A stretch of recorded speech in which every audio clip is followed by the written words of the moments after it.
Morning, it's Sunday, it's the Lord's Day, it's the 17th of July, and our reading is from Philippians 2:9, where Paul says, "Therefore God has highly exalted him and bestowed on him the name that is above every name." And of course, this is what the world rejects. It rejects that Christ is above all. And one day it will reject it for the last time.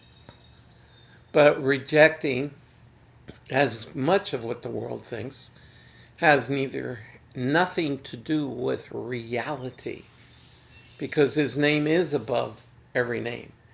And it doesn't matter what the world believes, it's what God says. And it's the same truth that we need to remember. That is, if we're going to live as God has called us to do, we need to remember that He is the final authority, that we are answerable to Him, and that we have His perspective, not the world's.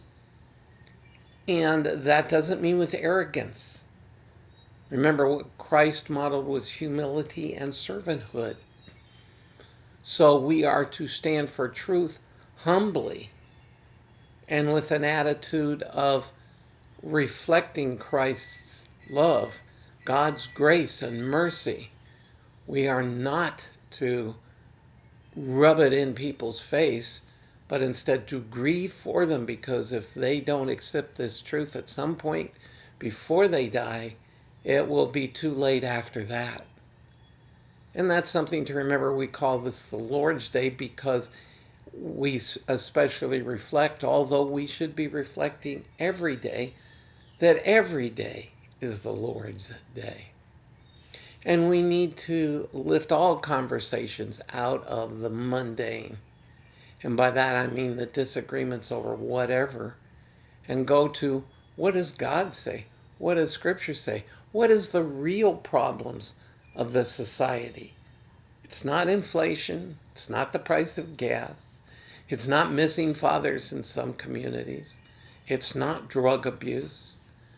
It's the missing truth that God, that His name, that Christ is above all things.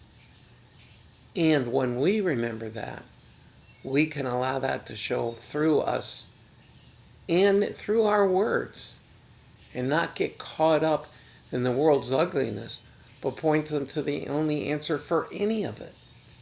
And that's the name above all names. And so, keeping that in mind, look for opportunities and God will bring them to you. And I'll see you again tomorrow.